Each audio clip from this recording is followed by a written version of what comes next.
Hallelujah. Praise the lord. ప్రియమైన సహోదరులారా, ప్రభువైన యేసుక్రీస్తు నామములో మరొక దినం మీ అందరికీ శుభాలు తెలియజేస్తున్నాను. మీరు ప్రతిరోజు వింటున్నటువంటి ఈ వాక్యాన్ని మీ జీవితంలో ప్రయోగిస్తున్నారని, అంటే ఆ వాక్యాన్ని మీ జీవితంలో అప్లై చేస్తున్నారని నేను విశ్వసిస్తున్నాను.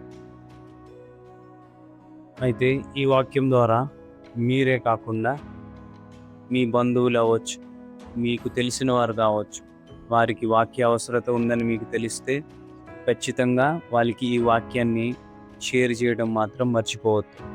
సో ఇవాల్టి ర్యాప్సోడీ ఆఫ్ రియాలిటీ పుస్తకంలో మనకి ఇవ్వబడిన దేవుని వాక్యాన్ని ధ్యానించుకుందాం. దేవుని వాక్యాన్ని ఆచరించడంలో ఆలస్యం చేయొద్దు. యాకోబు రాసిన పత్రిక 4:7 అపవాదిని ఎదిరించండి, అప్పుడు వాడు మీ దగ్గర నుండి పారిపోతాడు. అయితే దురదృష్టవశాత్తు అశ్రద్ధ లేదా ఆధ్యాత్మిక క్రమశిక్షణ లేకపోవడం కారణంగా కొంతమంది క్రైస్తవులు తమ జీవితాలకు సంబంధించిన దేవుని వాక్యాన్ని నిర్లక్ష్యం చేస్తారు. వారిపైన ఆ వాక్యాన్ని అప్లై చేసుకోవడానికి నిర్లక్ష్యం చేస్తారు. ఎప్పుడైనా తర్వాత చేయవచ్చులే అని అనుకుంటారు. కానీ ఆధ్యాత్మిక విషయాలు అలా పనిచేయవు.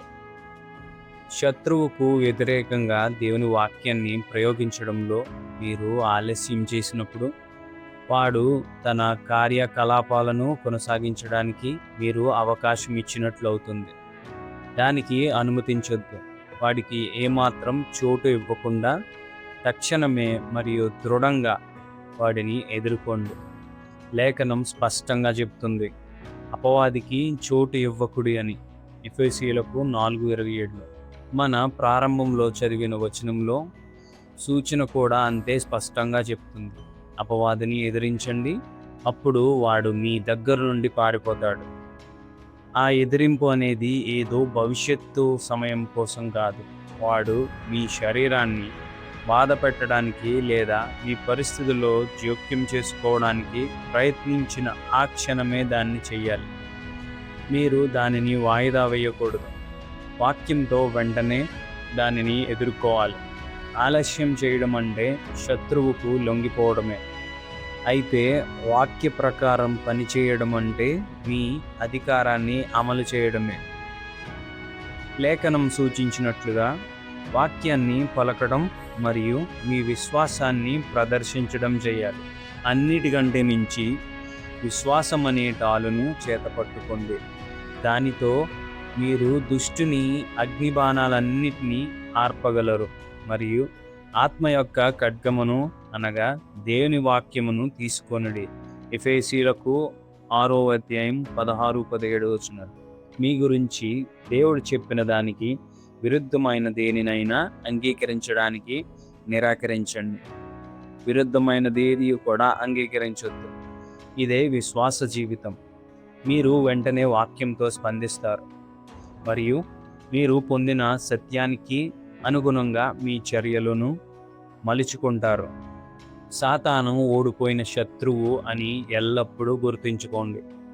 మీరు వాడికంటే ఉన్నతమైన వారు. మీరు వాడిని మరియు వాడి దెయ్యాలన్నిటినీ ఇప్పటికే జయించారు. వాటిని ఎక్కడ ఉంచాలో అక్కడే, అంటే మీ పాదాల కింద ఉంచండి. హల్లెలూయా. వాటిని ఎక్కడ ఉంచాలో అక్కడే ఉంచాలి. అంటే మన పాదాల కింద ఆ అపవాదిని, వాడి దెయ్యాలని ఉంచాలి. ఎక్కడ? మన పాదాల కింద. దేవునికి స్తోత్రం. హల్లెలూయా. అయితే ఈ వాక్యం మనం ధ్యానించుకున్నాం కదా, ఇది మీ జీవితాల్లో మరింత మేలుకరంగా మీ జీవితాల్లో అప్లై చేసుకోవాలని నేను ప్రార్థిస్తున్నాను. ఈ యొక్క వీడియోని మరొకసారి వినండి. అయితే దాని ద్వారా మరింత వివరంగా మీకు అర్థమవుతుంది. సో వాక్యంలోనికి వెళ్ళి ధ్యానించండి. మీ బైబిల్ను చదవండి. దేవునికి స్తోత్రం. హల్లెలూయా.